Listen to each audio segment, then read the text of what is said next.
Friends ನಮಸ್ತೆ. ಈ ಮರ ತುಂಬ ಒಣಗೋಗಿದೆ. ಇದು ಯಾವಾಗ ಬೀಳುತ್ತೆ ಅಂತ ಹೇಳಲಿಕ್ಕಾಗಲ್ಲ. ಬಟ್ ಇದಕ್ಕೆ ಸಂಬಂಧಪಟ್ಟ ಅಧಿಕಾರಿಗಳು ಇದ್ರ ಬಗ್ಗೆ ಸ್ವಲ್ಪ ಗಮನ ಹರಿಸ್ಬೇಕು. ಏಕೆಂದರೆ ಮರ ತುಂಬ ಒಣಗೋಗಿರೋದ್ರಿಂದ ಯಾವಾಗ ಬೀಳುತ್ತೆ ಅಂತ ಹೇಳಲಿಕ್ಕಾಗಲ್ಲ. ಮಳೆ ಗಾಳಿ ಕೂಡ ಇರೋದ್ರಿಂದ ಸ್ವಲ್ಪ ಈ ಮರನ ತೆರವುಗೊಳಿಸ್ಬೇಕಾಗಿ ಕೇಳ್ಕೊಳ್ತಾ ಇದ್ದೀನಿ. ಏಕೆಂದರೆ ಪ್ರಾಣಹಾನಿ ಅಥವಾ ವಸ್ತು ಹಾನಿ ಆಗೋದಕ್ಕಿಂತ ಮುಂಚೆ ಎಚ್ಚೆತ್ಕೊಂಡ್ರೆ ತುಂಬ ಒಳ್ಳೆಯದು.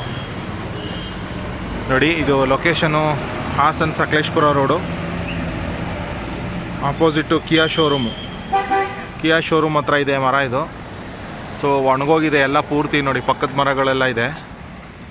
ಸೊ ಒಣಗೋಗಿದೆ. ವೆಹಿಕಲ್ ಮೇಲೆ ಅಥವಾ ಯಾವುದಾದ್ರು ವ್ಯಕ್ತಿ ಮೇಲೆ ಬಿತ್ತು ಅಂದರೆ ಖಂಡಿತ ಹಾನಿಯಾಗೋದಂತೂ ಗ್ಯಾರಂಟಿ. ದಯವಿಟ್ಟು ಇದಕ್ಕೆ ಸಂಬಂಧಪಟ್ಟ ಅಧಿಕಾರಿಗಳು ಇದ್ರ ಬಗ್ಗೆ ಗಮನ ಹರಿಸಿ ಸಮಸ್ಯೆನ ಬಗೆಹರಿಸಬೇಕಾಗಿ ವಿನಂತಿಸ್ಕೊಳ್ತೀನಿ.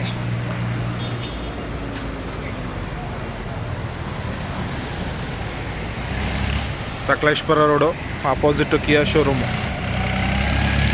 ಇದಕ್ಕೆ ಸಂಬಂಧಪಟ್ಟ ಅಧಿಕಾರಿಗಳಿಗೆ ರೀಚ್ ಆಗೋವರೆಗೂ ಈ ವಿಡಿಯೋನ ಶೇರ್ ಮಾಡಿ, ಹೆಲ್ಪ್ ಆಗುತ್ತೆ. ಸೊ ದಯವಿಟ್ಟು ಶೇರ್ ಮಾಡಿ, ಅಧಿಕಾರಿಗಳ ಗಮನಕ್ಕೆ ಬರಲಿ. Thank you.